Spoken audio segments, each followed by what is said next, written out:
I want to talk a little bit about how Chi-Ishi is held, and I know my head is being cut off right now, but I just assume you see what's going on with my arm. Holding a Chi-Ishi is not as easy as it looks. When I first learned to do Chi-Ishi work, in one way of practicing Chi-Ishi work is to use centrifugal force and drop down and allow your arm to support the full weight, like so. And when I swing it, to just use centrifugal force to get things to move. I want you to look at things a little bit differently for purposes of these exercises. From a stationary position, Chi-Ishi is going to be held with the pinky and the ring finger versus the thumb. And it's going to be cradled or wedged in there. My forearm is at about a 90-degree angle, and my wrist is at my shoulder height. It hangs not straight back, but at a bit of an outside angle, like so. Alright, so it's wedged in there. Now you can experiment with that, but you should spend a fair amount of time trying to lock your shoulder into place and find that spot, like so. Remember Rokushote that I just talked about, and feel that wedge into place. I should be able to simply lift this out, like so. The amount of bend, that becomes rather uncomfortable. I find that about 2 inches below my wrist, if that's where it's hanging, that feels pretty darn good. Alright, so that's what I want to find. Outside angle, slightly bent back. Okay, and you can see my shoulders popped out.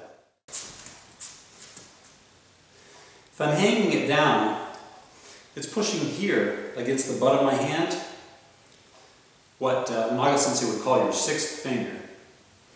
And it's pushing, it's being cradled against my index and my middle finger here, and somewhat against my thumb. But I could lift my thumb up and it's not going to cause any trouble. You can see that. Alright, my elbow always stays slightly bent. That forces me to bend my wrist, but it also angles the Chi-Ishi. I don't want it to hang straight. That's just hanging on to it. You want it to hang on to you. That's another way to look at it. There was an exercise I didn't show, and it had to do with hip rotations. A lot of people I have talked with that were interested in Onaga Sensei's tea wanted to see Miyagi Sensei's warm-ups that he taught to Yochoku Higa Sensei. And one of the exercises has to do with hip rotations, where you come down low, bring your torso around the back, around, into the center. How we do that is critical to how we use Chi-Ishi. For purposes of the hips, this is a neutral zone, and way back is a neutral zone. This is a neutral zone, sideways, and this is a neutral zone. However, the 4 angles, if you were to think of compass points, northeast, southwest, southeast, northwest, those are a bit awkward and they're very difficult to do. When we're here, all we're doing is somewhat leaning forward and counterbalancing with our hind end. As soon as I move to one side or the other, my hip comes to meet my shoulder. Center, my hip comes to meet my shoulder. If I were to lean back, it's the same thing. My hip comes back to meet my shoulder. My hip comes back to meet my shoulder. So this hip points away from me. 1, 2. As I come around, it stays put with me. So this is a neutral position. My hip has met my shoulder. They separate. They join around. They're squared up again. My hip meets my shoulder. I come around and down.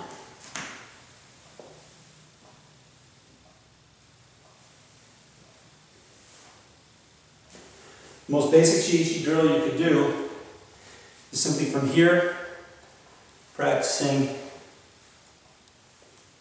rotating.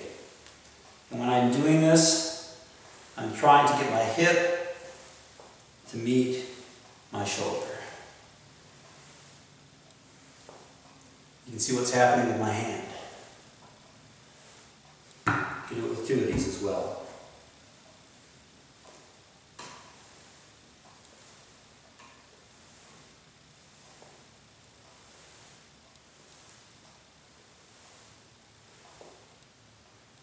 I don't claim to be very good at lifting these. It's been a long time since I did it, so kind of nervous about putting these on film, but you get the idea. Something you can practice. I can lift it crossbody, like so, with just my thumb. If it's on this side, I lift it just like we talked about before, wedging it with my index finger. Come up and down. I should be getting fairly low, keeping my elbow bent. What I just did is just move my arm. I want to bend my elbow and force my hip to do the work. If I'm on this side, like so. You can see I'm not quite an M, I mean that would be an M, but I'm fairly low. 1, 2, 3.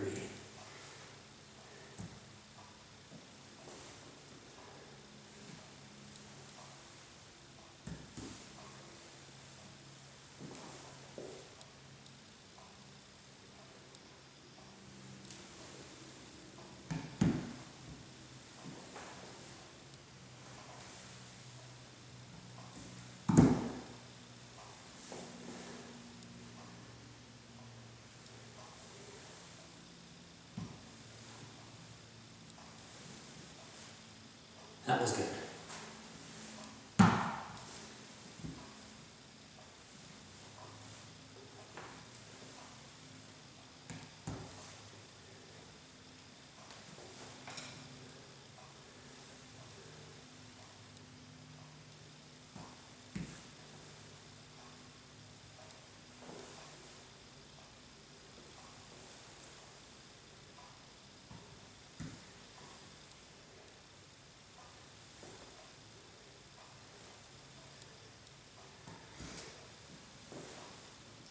If I'm going to use centrifugal force to get it up, I want to do it in a way that my hip is forcing it to happen, rather than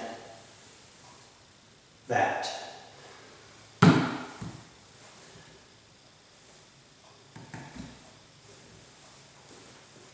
want to use hips.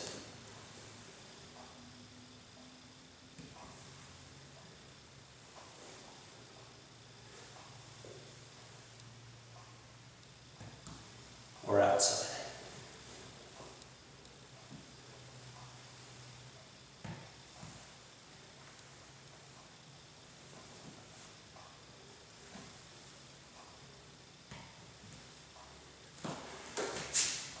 So there's a little bit about how to lift and set it down. I'm setting it down on a central point right now, and each time I set it down, my goal should be to set it down as quietly as possible. Angle the hips, up, and down.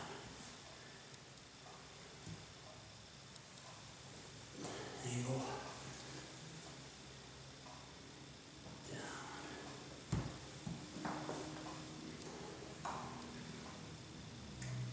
You can do this as a speed drill too.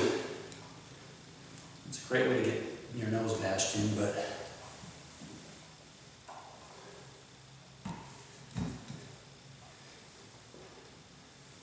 just keep flipping it over and over again.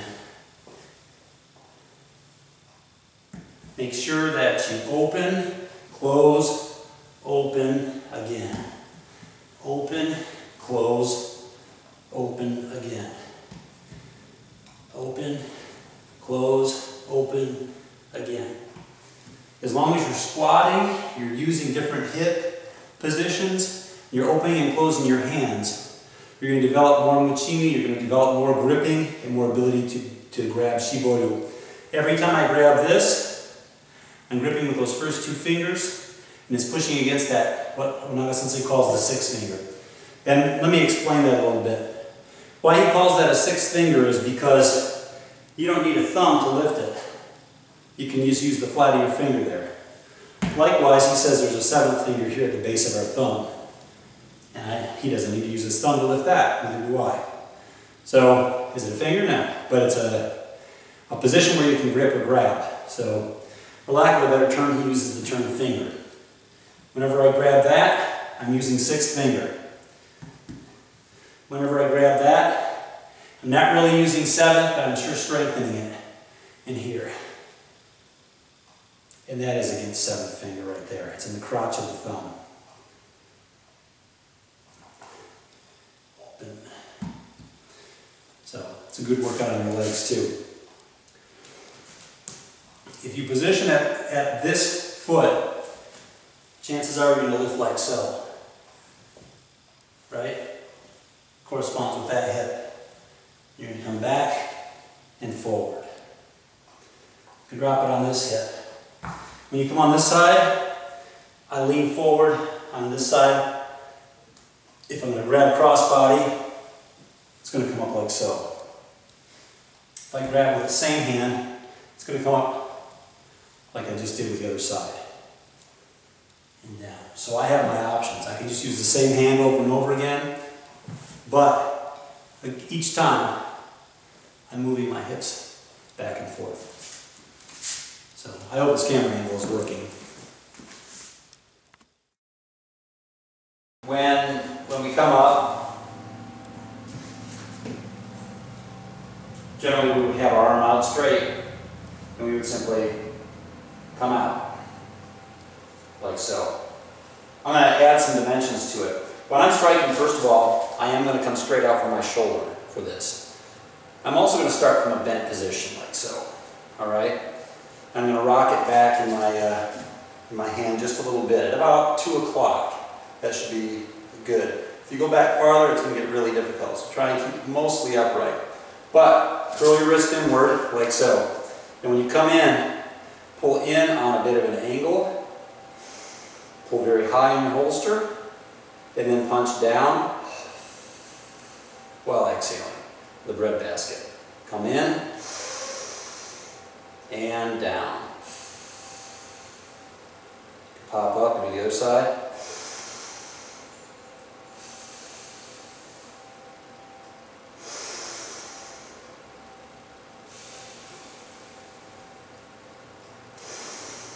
That was a bit high. Pop up. For a rising strike, you come low by your love handles, rise up to head height.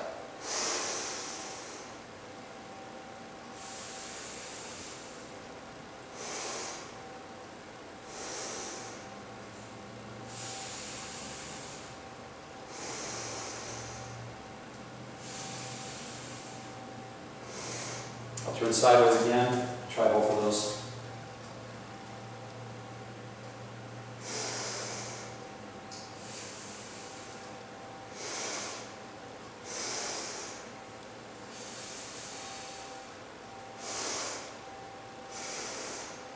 This is the low one.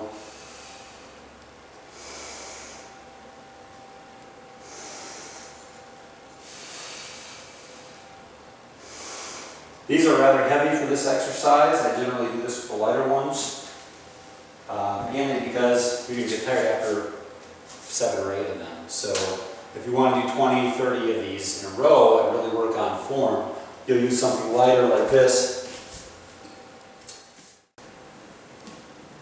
When I pull back, I allow my shoulder to float. Okay, it floats back.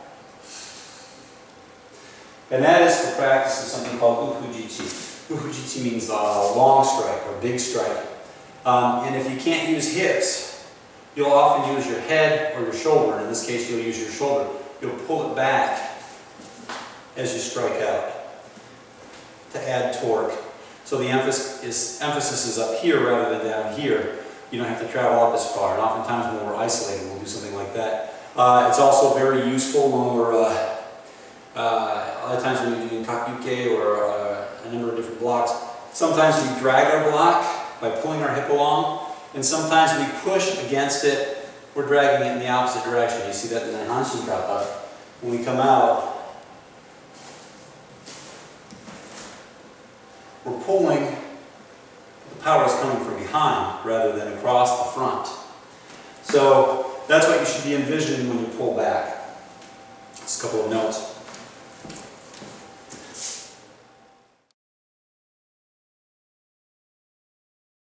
For developing the hips, focuses on the bottom 3 points of when we're going in a circle. And everybody has, I think I went over earlier, how we turn around and down, like so.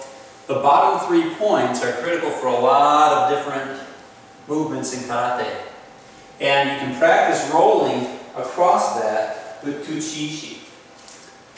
So, I'll use some heavy ones with this for now. I'm trying to look in my mini display there and see if I'm far enough back.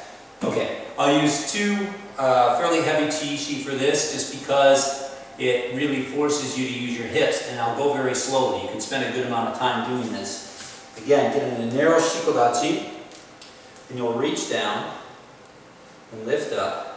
And again, you want to try and wedge the Ishi in your hand rather than gripping it. Gripping is for people that are just getting used to it, but you eventually want to just kind of try and wedge. When I'm towards this, when I'm towards my right knee, my right hip comes forward. And my Ishi turn in this manner. So the hand that's closest, notice my elbow stays in. When I go to the opposite hip, I'll just use one for now, I will go in the opposite direction, naturally. So it's over like this, in this hand position. Alright, so just going back and forth with one will promote this kind of movement. When I'm here, I have to grip with my index finger and my thumb, right in the hand there. When I go here, I actually wedge against it. My fingertips are pushing against it from the bottom, and it's pushing back against finger number 6 if you want to think about having 7 fingers, if you want to use that analogy. But in each case, my hips are doing the work. Oftentimes, Onaga Sensei would criticize me when I come up of just using my arms, rather than trying to force my hips to do the work.